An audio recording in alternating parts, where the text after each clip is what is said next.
మహారాష్ట్రలోని ఛత్రపతి శివాజీ కోటల్లో లోహగడ్డకి ఒక ప్రత్యేక చరిత్ర ఉంది. ఇది లోనావాలాకి అతి సమీపంగా ఉన్నటువంటి కోట. ఇది పేరుకు తగ్గట్టుగానే మరి ఇనుముతో కట్టబడిన కోట అన్నట్టుగా ఉంటుంది. ఈ లోహగడ్డ కోట 12వ శతాబ్దంలో రాజా భోజ్ చేత నిర్మించబడింది. దీనిని శాతవాహనులు, చాళుక్యులు, రాష్ట్రకూటులు, యాదవులు, బహమనీలు, నిజాములు, మొఘలులు, చివరిగా మహారాష్ట్రులు పరిపాలించారు. ఈ కోట ఒక శతాబ్దం పాటు నిజాం సుల్తానుల చేతుల్లో ఉంది. ఆ తర్వాత 1636లో మొఘల్ చక్రవర్తి ఔరంగజేబు పాలనలోకి వెళ్ళింది.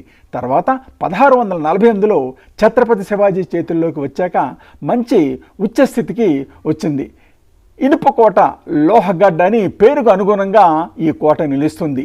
ఈ కోట లోనావాలా ప్రాంతంలో ఉన్న ఇంద్రాయిని మరియు పావనా నదీ పరివాహక ప్రాంతాన్ని రెండుగా విభజిస్తుంది. ఈ కోటలో 4 దర్వాజాలు ఉన్నాయి. మొదటిది గణేష్ దర్వాజా,